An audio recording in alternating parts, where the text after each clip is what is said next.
Okay. I'm taller than you. You're like in the couch. How'd you get down there so far?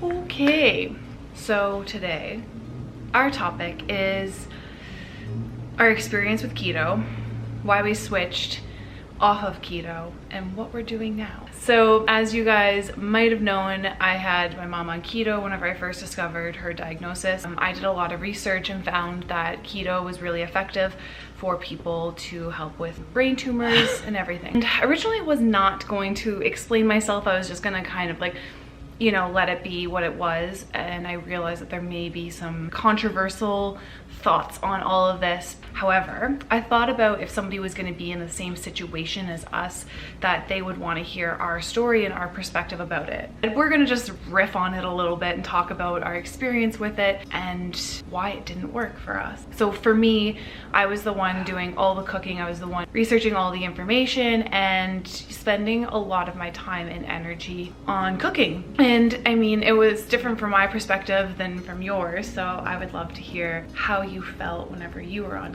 the keto diet. I just ate what was put in front of me, and at first it was a big change, but I got used to it a little bit. Like all the greens and the healthy stuff and no sugar, but the strictness of the keto was hard by times.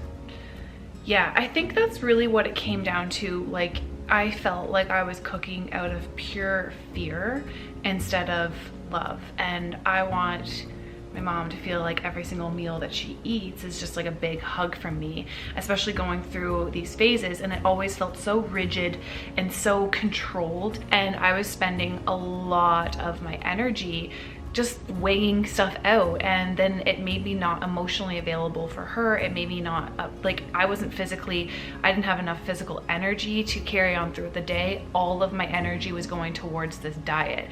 Like, I remember whenever me and Jordan were even just making a salad, I'd be weighing out every single individual thing, making sure she didn't go over like 5 grams of carrots.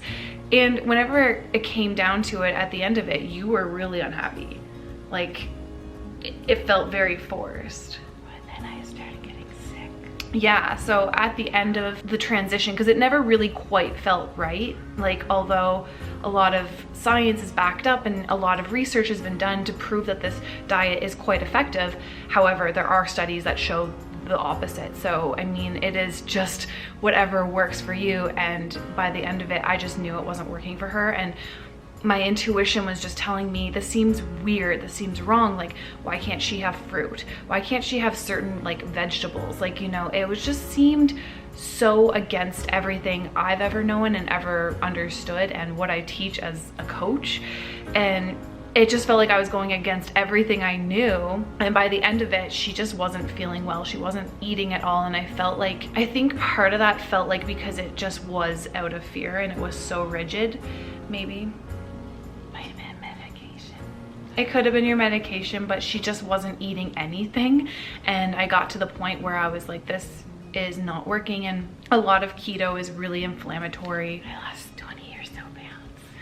Yeah, so she started dropping weight like crazy, and it was not healthy and it was not good, and it was really scary.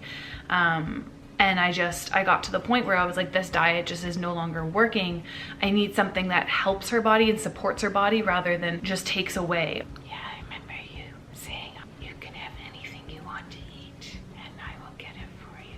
And yeah, I got to the point where I even went and got her A&W one day because I was so cornered, to the point that I was like, I don't care what you eat, like as long as you eat something. Lettuce bun. So that being said, the diet that she's on now is very similar. We just don't give it a title. Like, I think if you peed on one of those keto strips, you probably would still be in ketosis any day, because we're still not doing the sugar, we're still not doing processed foods, like it's just a lot more relaxed, and I'm not weighing everything out like crazy. So to begin with, whenever I first started, I started with this book, which is called Ketotarian. And the only problem with this book is that you had a lot of limitations, like allergies, sensitivities, where there was one day that she literally gave me a list of food that she couldn't eat, and cauliflower was one of them. Broccoli, I think broccoli was actually fine, but cauliflower, it was onions and like, it was everything that's like in this. Like I was just like, okay, like what do I do now? And then I kind of got to the limitation where it was just zucchini and avocado, and after a couple weeks of eating that straight, it gets pretty redundant and you just get over it really quickly, and then you're just like, just no appetite. You don't have anything to look forward to. And I mean, I'm the kind of person that I could eat the same thing every single day. You're not really. She really likes variety and she likes things that are interesting, and it was so challenging being able to do that and keep it low inflammatory. The only other issue I had with this book is there's not really a lot of prep ahead of time options. It kind of feels like you really have to cook everything on the spot. You know, it was great and it's very informative and it was exactly what we needed at the time. However, it just wasn't quite the right fit and it felt very forced all the time. I don't know if you guys have ever tried to force a puzzle piece, but that's kind of how it felt. It looked like it kind of worked, but it really didn't. Whenever she got very, very sick and wasn't eating anything, I decided to go out and get this book. And I've mentioned this before, but I will mention it again because it has literally changed my life. And this book is specifically designed to have cancer patients in mind.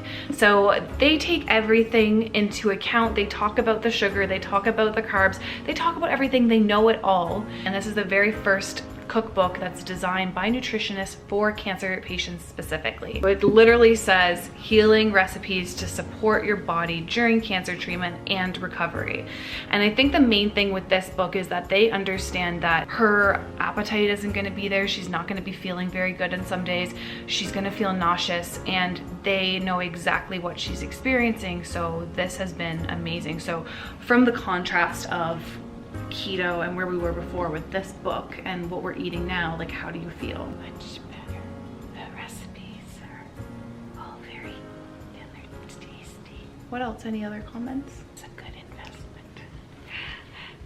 That's kind of where we're at with the diet itself. It still feels very cancer friendly, and I know that some people may feel the way I used to feel was, if she's not in keto, then her cancer must be growing, but there's no way of being able to prove that. From my experience and knowing the human body, it's never just the diet, it's the mind, the body, and the soul. And whenever you're coming from a place of fear, then it doesn't matter how healthy you're eating, you're still causing your body some stress. So I decided to make the switch, and it's been pretty good since then. I mean, your appetite still isn't there all the time, but luckily there are a lot of recipes in there that do cater to that. The other alternative therapies that we've been really investing our time and energy into are not just the diet alone. I mean, that's huge, but it does come down to your thought process, your belief systems, and everything. So we just recently invested into a coach that helps teach you how to rewire your brain so you can heal yourself from critical illness using your mind only. And I know that might sound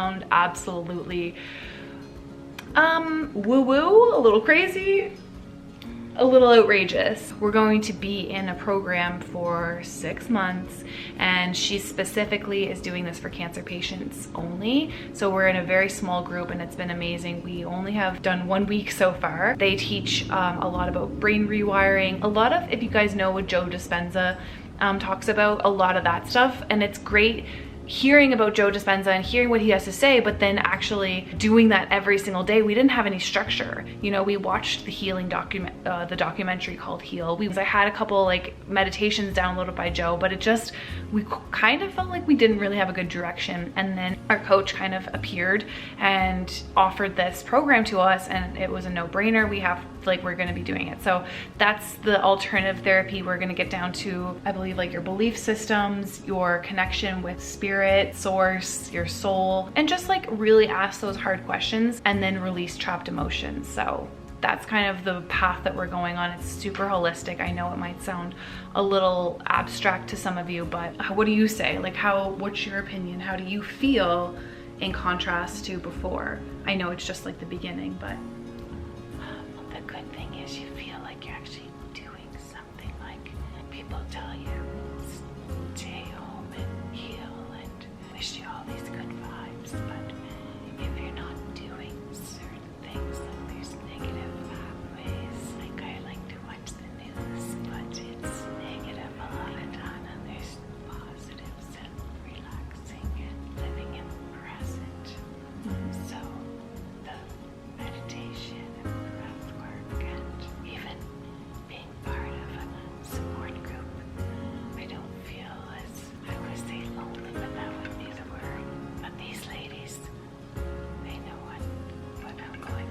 So it's like really nice to have people that are going through something similar so you can relate to them and they relate to you and you don't feel so alone. And I've honestly seen a massive change in your energy. Like just whenever you wake up, you smile now, where before she wasn't really smiling. She'd kind of be like, she'd be in a good mood, but you know, you can sense somebody's energy and it's so different just based off of a week of this. But we also started doing breath work and meditation. If you guys didn't catch our morning routine, we started incorporating that a couple weeks ago and it's been like absolutely game changer. Like it's really shifted a lot of your energy. And I feel like you said even the other day that you woke up saying, I'm healthy, I'm strong, or something like that. I'm healing. I'm healing. Yeah. I'm after I fell asleep listening to a meditation, and that was the mantra when I woke up thinking of it. I'm healthy, I'm strong, I'm healing. Yeah. And I had a great day. It might seem super subtle and not effective, but it seriously just changes everything. And even with myself, like going from a state of feeling like I could have control over this, which is just a complete illusion. We don't have control over everything. So even from me going from that state into this state of more relaxed and doing meditation and breath work every day, I feel like we're just so much more connected with each other and we have better days with each other. We can communicate better and it feels a little bit easier, and I feel like our bond has just gotten stronger and continues to do so every day. But that's our plan for the holistic approach of like mindset and getting into your spirituality and connecting to a greater power, regardless if you guys believe it or not. That's what we're doing. And then the last thing is that I have not mentioned before is that we started doing the Tippins protocol, and I just started adding that into my mom's smoothie in the morning. If you guys don't know what that is, I highly recommend going to watch the interview with him, because what do you think about it? Well, it's unconventional, but it's not expensive, and if it helps, then it's fine.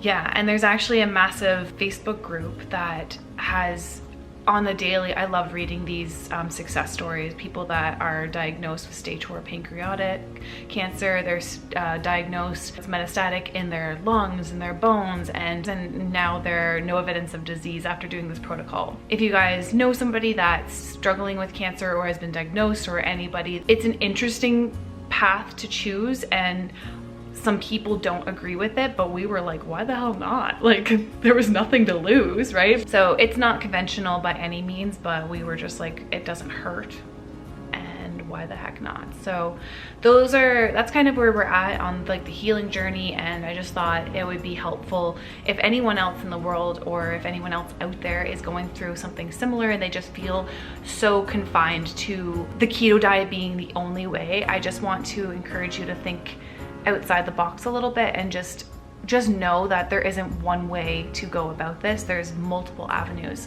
Just like there's multiple avenues to lose weight, there's multiple avenues to be a good partner, there's multiple avenues to develop a self-awareness of how to grow a business if you're an entrepreneur. So you guys kind of see my example here, and just because it works one way so effectively for somebody else doesn't mean that's going to work for you the exact same way. And that, yeah, it doesn't hurt to try everything, but they can change over time. Yeah, and things can change over time. Just like, for example, like maybe at one point of your life you could eat dairy and then all of a sudden you develop an intolerance. It's the same thing. So we tried the keto and it worked for the period that it worked for, and now we needed to evolve from that because it was no longer working for us. And I just want to remind you guys that there's so many different opportunities, so many different avenues, and not just to get narrowed down in one way being the end all be all, because that is a very dangerous state to get into. It's a very stressful and very confined state, and you function out of fear and not out of love. And that's so important because you want to look back on these times, especially with your loved ones, and remember that you did the absolute best you could with the biggest heart. Whenever I want to look back on this chapter of our life, I don't want to remember myself being an absolute asshole.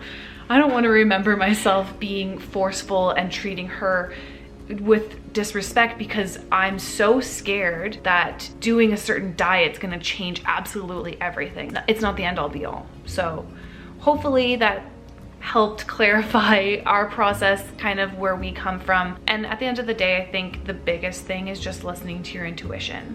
seriously, if all else fails, if nothing makes sense, just listen to that inner knowing and it will never steer you wrong. But that's all I have to say. Do you have anything else to add? Love and prayers go out to Nova Scotia. Yeah, so yeah, recently we're in a time where we just heard about the incident in Nova Scotia, so love and prayers go to Nova Scotia. Love and prayers go to everyone that's supporting us and following our journey. We just appreciate you so much from the bottom of our heart. Like, thank you always for tuning in and watching our videos. I know this one was probably just really low-key because we just kind of explained a couple of things, but other than that, we really do truly appreciate it, and every little bit of support really does mean the world to us. You have no idea. We feel it and we sense it, and I know she always has a much better day whenever people are praying for her. Like, we feel the energy shift. With that being said, I just hope you guys have the best day ever. Thank you guys so much for taking the time to watch our story, and yeah, we'll see you next time.